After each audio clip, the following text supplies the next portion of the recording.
بسم الله الرحمن الرحيم الحمد لله رب العالمين والصلاة والسلام على سيدنا ومولانا محمد وعلى آله وأزواجه وذريته أجمعين اللهم ربنا أرنا الحق حقا وارزقنا اتباعه وأرنا الباطل باطلا وارزقنا اجتنابه اللهم أرنا حقائق الأشياء كما هي ربنا زدنا علما وعملا وإخلاصا يا رب العالمين اللهم انصر أولياءك في مشارق الأرض ومغاربها اللهم انصرهم على عدوك وعدوهم إنك على كل شيء قدير اللهم فرج عنا وعن إخواننا في مشارق الأرض ومغاربها اللهم نفس كربنا وكربهم وثبت أقدامنا وأقدامهم والطف بنا وبهم يا أرحم الراحمين يا رب العالمين اللهم احفظ دولة الإسلام في إيران اللهم احفظ دولة الإسلام في إيران وفي أفغانستان وفي اليمن وصل وسلم على سيدنا ومولانا محمد وعلى آل سيدنا ومولانا محمد وبارك وسلم سبحان ربك رب العزة عما يصفون وسلام على المرسلين والحمد لله رب العالمين برحمتك يا أرحم الراحمين آمين آمين يا رب العالمين. ابن تیمیہ کے تجدیدی کام کا خلاصہ مولانا مودودی کے بقول فلسفہ و منطق پر فیصلہ کن تنقید.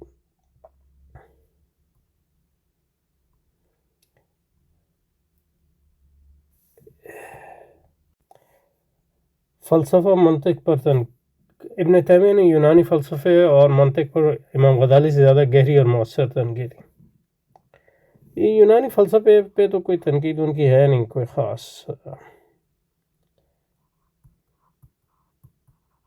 کم از کم جو ہمارے علم میں ابن تیمیہ کی. منطق پر تنقید ہے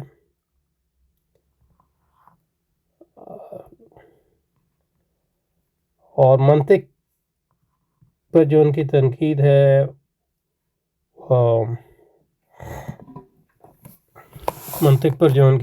ہے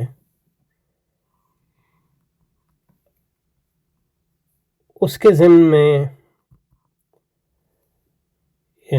ضمن میں فلسفے پہ بھی تنقید ہے. مثلا یہ کہ منطق جو ہمارے ہاں پڑھائی جاتی ہے اس میں یعنی ارسطو کی منطق، وہ پوری منطق نہیں ہے اس کی، لیکن جو اس کے حصے اسلامی دنیا میں رائج ہوئے اور نصاب کا حصہ بنے،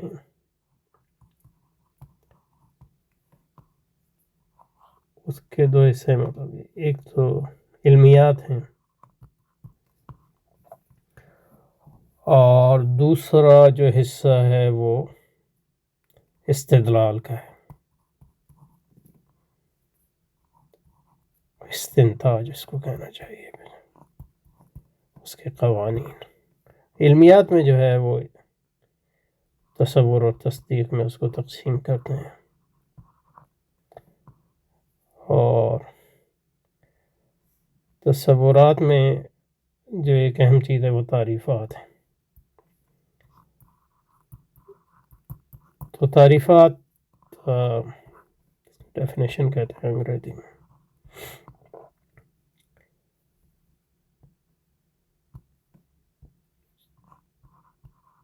جو ریئلسٹ ڈیفینیشن یعنی مطلب یہ ہے کہ تعریف کے ذریعے آپ چیز کی حقیقت تک پہنچ سکتے ہیں. یہ بنیادی ایک اس کے پیچھے جو ہے اسمپشن یا تصور ہے.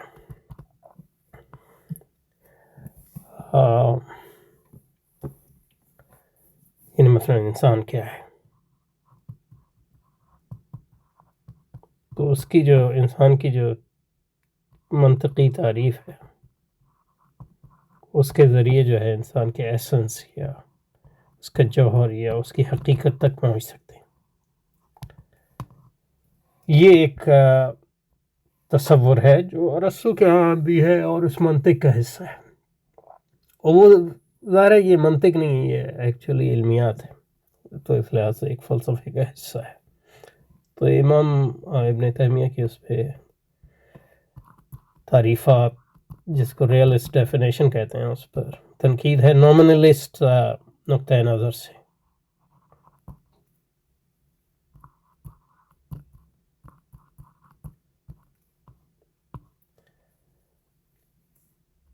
کیونکہ تعریف کے بعد جو تعریفات کے بارے میں اور تصورات کے بارے میں بھی جو یونانیوں کے ہاں ہی سے آئے ہیں، یہ یعنی یونانیوں کے ہاں کے مطلب یہ ہے کہ جس طرح ہمیں کتابوں میں ملتے ہیں یا تاریخی طور پہ.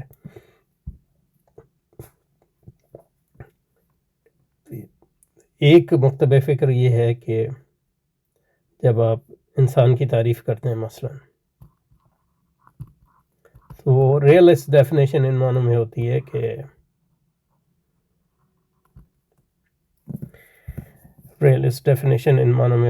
کہ آپ تعریف کے ذریعے انسان کی حقیقت تک پہنچ جائیں. اس کے برعکس نومنلسٹ یہ کہتے ہیں کہ تصورات جو ہیں اس کے وہ معنی ہوتے ہیں جو ہم ان کو پہناتے ہیں. تو تصورات جو ہے کنونشنل ہوتی ہیں. کنونشنل مطلب یہ ہے کہ ان کے وہ معنی ہوتے ہیں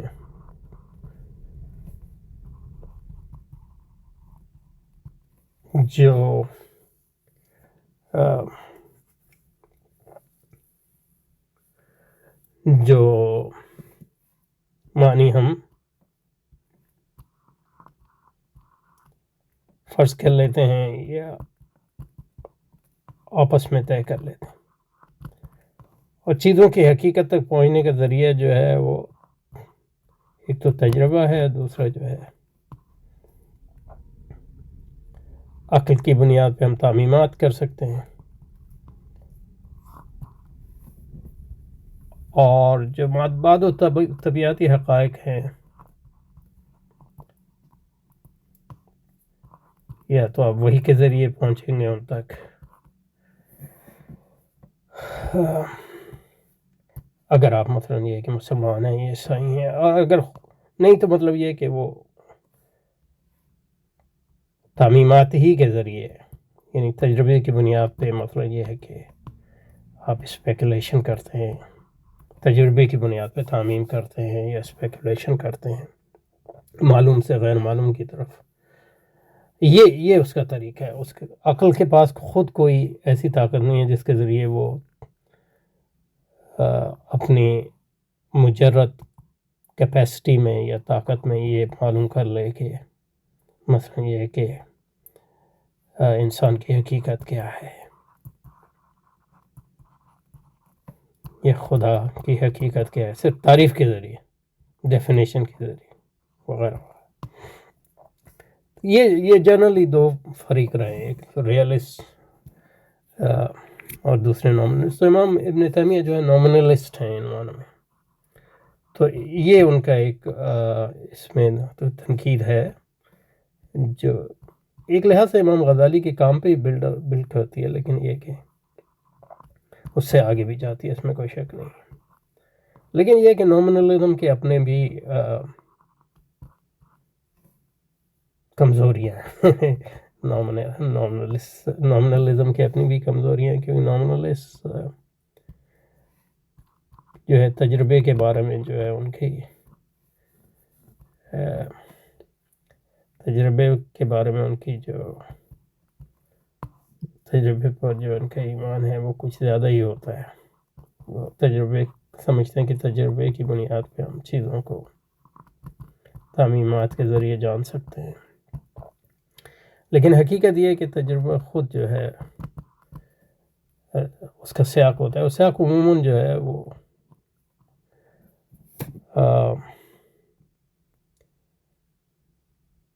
سیاق جو ہوتا ہے وہ عموماً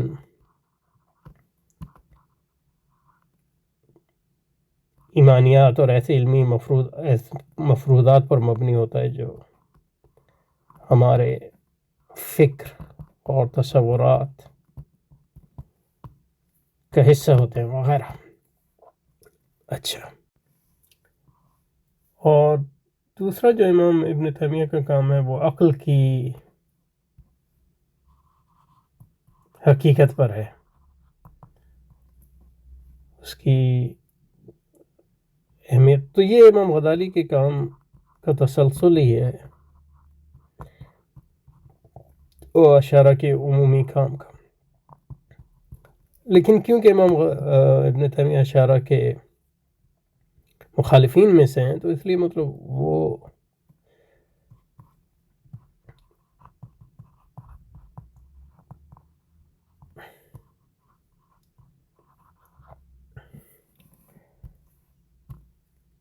اس کا آپ کو اتنا یعنی شعور نہیں ہے کہ جو مطلب چیزیں آپ نے دوسری ٹریڈیشن جن کو پڑھتے ہیں ان سے لی ہیں.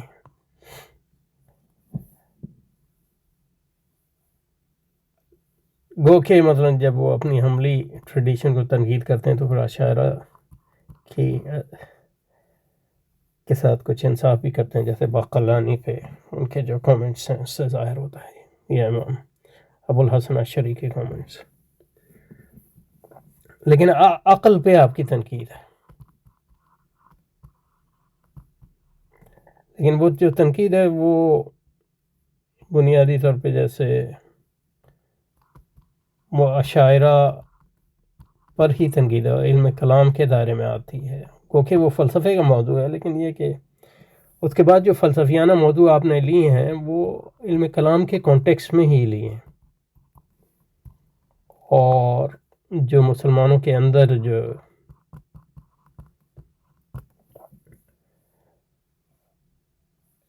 علم کلام کے جو ڈیفرنٹ اسکولز ہیں، مذاہب ہیں، جیسے اشاعرہ، اور تو بنیادی طور پہ جو امام ابن تیمیہ نے فلسفے پہ تنقید کی ہے، تو اس لحاظ سے فلسفے پہ مطلب یہ ہے کہ کہہ سکتے ہیں کہ فلسفے پہ ان کی تنقید ہے جو امام غزالی سے آگے جاتی ہے. لیکن یہ کہ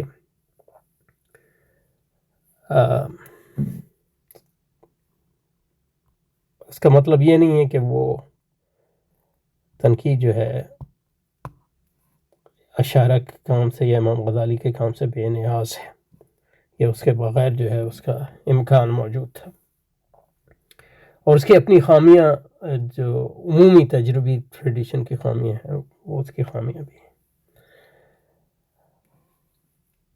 تو اس لیے جو اصل کام یہ ہے کہ امام غزالی اور ابن تیمیہ کے کام کا سنتھسس جو ہے وہ کرنا اہم ہے، نہ کہ یہ ہے کہ امام ابن تیمیہ کی سائڈ لینا. جیسے مطلب یہ ہے کہ مولانا مودودی یہاں لے رہے ہیں، گو کہ میرا یہاں بھی یہ بدزنی کہہ لیں یہ ہے کہ مولانا مودودی نے امام ابن تیمیہ کے کام کا جو ہے خاص طور پہ فلسفہ منطق کے جو کانٹیکس میں اس کا تفصیل مطالعہ نہیں کیا. اوکے. اور اس میں اہم چیز یہ ہے کہ جب آپ صرف تجربی ٹریڈیشن پہ، روایت پہ اور نومنلزم پہ انحصار کرتے ہیں تو یہ بڑا آسان ہوتا ہے آپ کے لیے کہ آپ خاص طور پہ اگر ایک دوسری تہذیب غالب آ جائے تو اس کا ترنا والا بن جائے. کیونکہ تجربیت کو اور نومنلزم کو جو سیاق کا اثر ہوتا ہے انسان کے تجربے پر، اس کا احساس نہیں ہے. اور اس تجربیت کی کمی کو پورا جو ہے وہ دوسری جو روایت ہے ہمارے امام غزالی اور اشاعرہ کی، اسی سے پورا کیا جا سکتا ہے. کیونکہ اس لیے مطلب یہ ہے کہ جب مغربی تہذیب کے تناظر میں جب امام ابن تیمیہ کے کام کو لیا گیا، اور کسی حد تک امام ولی اللہ کے کام کو بھی لیکن امام ابن تیمیہ وہ جو ہے ہمارے ہاں جدیدیت کے پینیٹریشن یعنی جدیدیت کے نفوذ کا ذریعہ بن گیا. اس لیے مطلب یہ ہے کہ امام ابن تیمیہ کا کام عموماً وہابی تحریک جو ہے اسی لیے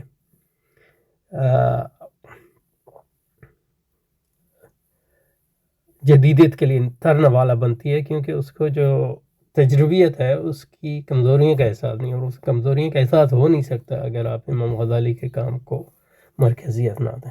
یہ کہنا چاہتا تھا. تو یہاں پہ رکتے ہیں انشاءاللہ، کیونکہ آگے جو ہے وہ دوسرا موضوع شروع ہو گیا تو اس کو الگ سے کریں گے انشاءاللہ. سبحانک اللہم و بحمدک نشہد ان لا الہ الا انت نستغفرک و نتوب الیک. وصلی وسلم علی سیدنا و مولانا محمد وعلى آل سیدنا و مولانا محمد وبارک وسلم. سبحان ربک رب العزة عما یصفون وسلام علی المرسلین والحمد للہ رب العالمین برحمتک یا ارحم الراحمین. آمین آمین.